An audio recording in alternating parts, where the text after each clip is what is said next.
긴장되거나 무서워. 처음 외국 학교에 간다는 게 되게 떨리고 그냥 돼지국밥이 났습니다. 인종차별을 좀 많이 하는 편이에요. 암묵적인 원주민 친구들은 한 공부가 더 재밌어지는 거예요. 네, 정말 슬플 것 같아요. 정말 약간 절망?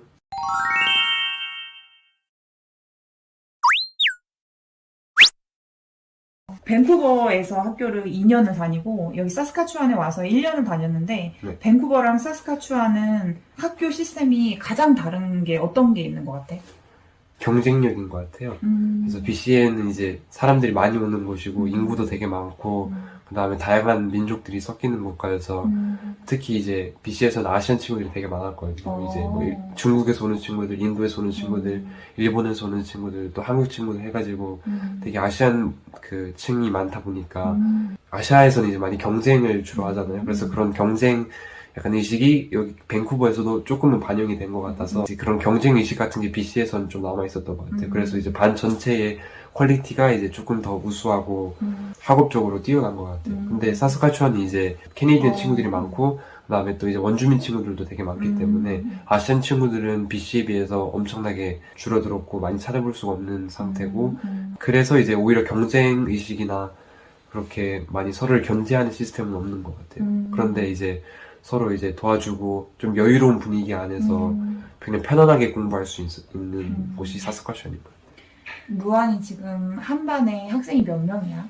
저희 반 같은 경우에는 한 30명 정도. 30명? 네. 30명의 그 인종이 어떻게 한국 학생은 2명 정도, 저 포함해서 두 명? 2명 정도 되고요. 그다음에 아시안 친구는 이제 5명, 6명 친구들. 5명? 네. 그리고 이제 흑인 친구 1명 있고 어, 나머지 친구들은 전부 다 이제 백인이나 백인. 아니면 원주민 친구들 그렇게 많이 이루어질 것 같아요. 원주민 친구는 몇 명이나 있어? 너네 반에? 원주민 친구들은 한 20% 정도는 차지합니다. 20%? 네. 그럼 한 6명 정도, 네. 5-6명 네, 정도는 그렇죠. 있네. 원주민 친구들이랑 같이 학교를 다녔을 때, 뭐, 혹시 너가 그들에게서 좀 느끼는 점이 있다거나 뭐 그런 게 있을까? 다르다는 걸 많이 느꼈어요. 왜냐하면 어, 사스카추안 같은 경우는 특히 원주민 우대를 많이 해주고 존중을 해주는 주다 보니까 원주민들이 하는 행사들이나 아니면 원주민이 하는 이벤트들을 저희 학교가 직접 이제 참여해서 저희 학교가 주최하기도 하고 또 원주민 친구들을 위한 특별한 재정적인 부분들을 지원을 해주기 때문에 그래서 아 여기 되게 원주민 친구들한테 존중이 많은 학교고 또 원주민 친구들도 또 그런 걸 통해서 굉장히 노력하고 있다는 생각을 들었어요. 혹시 캐나다에 와서, 아, 이건 진짜 인종차별이었다. 이런 생각이 들었던 그런 때가 있었어? 캐나다도 되게 인종이 다양한 국가고 사람들이 캐나다는 이제 인종차별이 없겠지 생각하시는데 생각보다 캐나다도 많이 있거든요. 특히 이제 백인들이 인종차별을 좀 많이 하는 편이에요. 암묵적인 그냥 대놓고 하는 사람들도 있지만 그냥 약간 은근 알게 모르게 하는 애들이 있어가지고 이제 저는 이제 한국 사람이지만 주로 이제 한국 사람인 걸 인지를 잘 못하거든요. 그냥 중국 사람, 일본 사람, 뭐 한국 사람, 베트남 사람 이게 아시안 사람들 다 이제 하나로 그냥 묶어서 생각을 하고 그다음 인종차별을 하는 거기 때문에 제 진짜 국적은 한국인이어도 뭐 중국인처럼 막 말하고 중국인처럼 이렇게 놀린다던가 아니면 중국인들이 하는 말을 약간 비하하는 그런 발언들을 조금 몇 번 들었던 것 같아요. 몇 번 들었어? 네. 같은 반 친구였어? 아니면 그냥 다른 반에서 들은 거야? 같은 반 친구들한테는 들은 적이 없고 그냥 지나가다가 몇 번씩 약간 무례한 친구들이 그러면 캐나다의 장점은 뭐라고 생각해? 캐나다의 장점은 자연환경, 공기도 되게 맑고 나무도 많고 산도 많고 바다도 많고 하는 그런 나라라서 굉장히 편안하고 네, 학교 다니는 것도 경쟁 문화보다는 이제 서로를 도와주는 그런 시스템이기 때문에 오히려 더 그런 부분에서 좀 배우는 게 좀 더 즐겁고 좀 더 창의적이게 배울 수 있는 그런 나라인 것 같아요. 경쟁을 떠나서 남을 도와주고 함께 성장하다 보니까 오히려 공부가 더 잘 된다. 네, 공부가 더 재밌어지는 거예요. 네. 공부가 더 재밌어진다. 네. 그러면 캐나다의 단점은 뭐라고 생각해? 여기 와서 아 이건 정말 나에게 너무 불편했다. 이런 게 있었어? 첫 번째로 캐나다가 이제 날씨가 많이 춥고 일단 특히 여기 음. 사스카추안은 굉장히 겨울에 혹독한 시기를 맞아야 되기 때문에 추위를 너무 잘 타는 저한테는 많이 힘들었고 날씨가 안 좋다 보니까 제가 좋아하는 이제 특히 축구 같은 경우고 또 야외 스포츠 같은 것들을 주로 많이 할 수 없어가지고 그런 부분에 대해서는 좀 아쉬웠고 거기다가 이제 북미 나라들 미국 캐나다가 이제 워낙 축구에는 별로 관심이 없는 나라들이잖아요. 다 이제 뭐 미식축구나 아니면 배구나 농구나 이런 실내 스포츠들을 하는 나라이기 때문에 그런 부분에서는 좀 관심이나 그런 참여 아니면 또 직원들이 좀 많이 아쉬웠던 것 같아요. 캐나다에서 3년 동안 살았는데 뭐 엄마가 음식을 너무 잘 하시니까 한국 음식 많이 먹지만 그래도 한국 음식이 정말 이거는 여기서 먹고 싶었다. 이런 게 있었어? 아무래도 한국에 비해서는 많이 한계가 있잖아요. 한국 중식 요리가 짜장면이나 짬뽕 이런 한국의 특유의 중국집이 제일 그리웠던 것 같아요. 그리고 또 면 요리 편의점 가면 먹을 수 있는 라면의 종류들이 많잖아요. 그래서 한국에 있을 때는 몰랐는데 여기 와보니까 그 종류가 다양했던 게 되게 귀했던 것 같아요. 면 요리가 많이 먹고 싶구나. 네. 여기서도 짜장면을 해 먹을 수는 있지만 한국에서 먹던 그 맛이랑 조금 다르니까. 그렇죠. 만약에 지금 캐나다에 와서 3년이 지금 이 시점에 엄마 아빠가 다시 한 달 뒤에 루아나 한국으로 돌아가야 돼. 이런 말을 갑자기 하신다면 기분이 어떨 것 같아?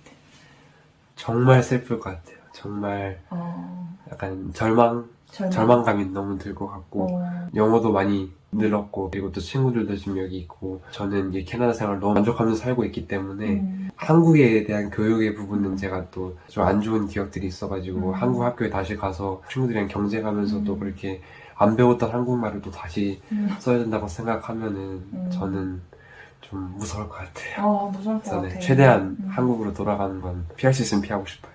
네. 지금 고등학교 1학년인데 대학 진학을 준비를 하고 있어. 네. 준비를 하고 네네. 있어. 루안이는 어떤 과에 진학하고 싶고 왜 거기에 진학하고 싶어?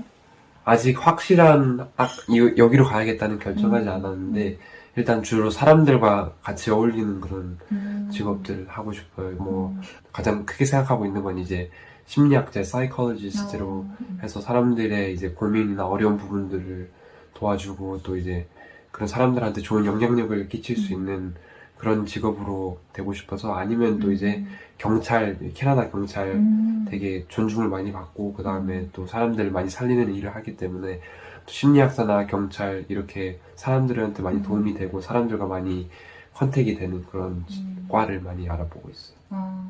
루안이는 사람을 진짜 많이 좋아하나 보다, 그치? 네. 마지막으로 한국에서 캐나다로 루안이처럼 이제 한 달 뒤에 전학을 와야 되는 루안이 또래 친구들한테 해주고 싶은 말이 있을까요? 지금 당장 캐나다로 와야 된다면은 좀 많이 아쉽고 슬픈 부분들도 있겠지만 물론 한국 친구들도 있고 한국에서 많이 남겼던 좋은 추억들도 있고 하지만 또 캐나다도 엄청난 자연과 함께 또 좋은 친구들과 또 좋은 환경이 기다리고 있기 때문에 충분히 캐나다에 와서 또 자신이 좋아하는 또 잘할 수 있는 것들을 찾아보고 또 편안한 환경에서 자유롭게 캐나다 학교 생활을 재밌게 할 수 있을 것 같아요. 그래서 꼭 오는 걸 추천드립니다. 꼭 오는 걸 추천한다. 네. 루안이는 한국에 절대로 돌아가고 싶지 않다. 네, 한국에 지금 당장은 캐나다로 이주를 앞두고 계신 그런 자녀가 있는 부모님들에게 루안이가 한마디 해드린다면?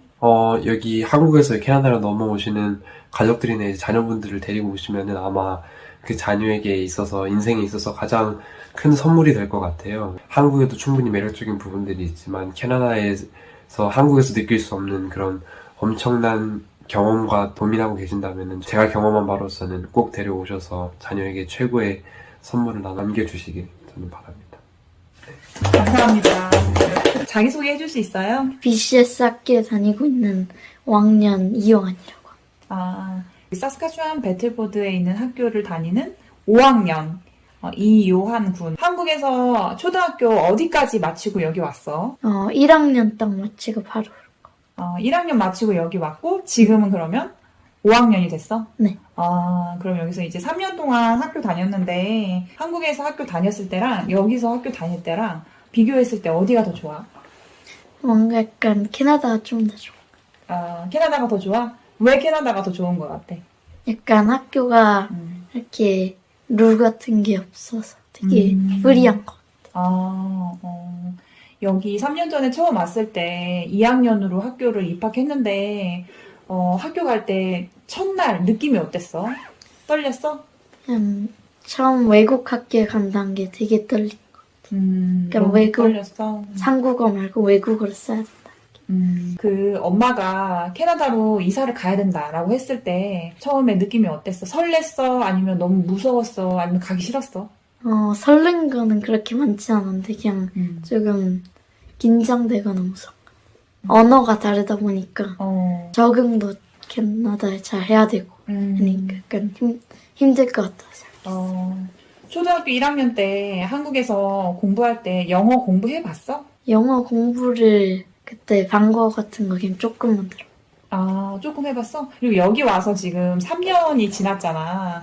그럼 학교에 가면 선생님이 하는 말, 친구들이 하는 말 다 알아들어?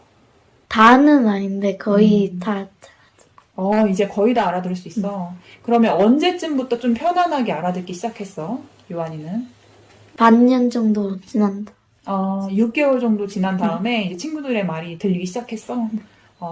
그러면 요한이 처음 왔을 때 친구들이랑 말을 잘 못했을 거 아니야. 그럼 그때 어떻게 했어? 교실에서? 친구들이 되게 많이 도와줄 것 같아. 어, 그냥 이해를 잘 해주고 한국 애들도 있는 학교도 있었는데 걔네들이 되게 잘 도와줘가지고. 친구들이 많이 도와줬어. 그럼 학교에서 선생님 말씀을 못 알아들었을 때는 그때는 어떻게 해결했어? 그냥 모른다 하고 친구나 가족한테 물어보고. 그랬구나. 요한이는 캐나다에 사는 게 좋아? 아니면은 한국에 사는 게 좋았어? 한국엔 약간 맛있는 거 많고 여기 살다 보니까 좀 익숙해진 것 같은데 캐나다도 나쁘진 않아. 캐나다도 좋고 한국도 맛있는 거 많아서 좋다. 그러면 캐나다 살면서 이건 너무 불편해. 이렇게 느꼈던 거 있었어? 맨 처음에 왔을 때는 이제 영어가 제일 그냥 좀 힘들어. 영어만 좀 힘들었고 나머지는 그래도 괜찮았다. 요한이는 지금 무슨 과목이 제일 좋아? 저는 그나마 약간 한국에서 많이 했던 수학이 제일 좋아. 그냥 지금 수학이 제일 좋아. 그래도 다른 애들보단 뛰어나고 그냥 그거는 말이 다 되니까 그런 게 제일 좋아. 그러면 무슨 과목이 제일 어려워? Social Studies나 약간 그런 영어를 통해서 하는 게 약간 여기 역사 같은 걸 다 배우는 거니까 약간 아무것도 모르고 와가지고 좀 힘든 것 같아요. 영어를 많이 써야 되는 그런 과목들 그런 게 좀 어렵구나. 어떤 음식이 제일 먹고 싶어? 국밥 같은 거랑 짜장면이랑 어떤 국밥? 그냥 돼지국밥이나 순대 돼지국밥이나 순댓국밥 아니면 짜장면이 먹고 싶어? 면류가 되게 좋아가지고. 요한이 또래 친구들이 캐나다로 전학 온다면 요한이가 친구들한테 해주고 싶은 말이 있어? 나도 여기 처음 왔을 때 힘들었으니까 내가 도와주면서 적응시켜줄게. 나도 여기 처음 왔을 때 되게 떨리고 영어가 힘들었는데 여기 되게 오래 살면은 너 적응할 수 있을 거야. 너무 잘했습니다. 고맙습니다.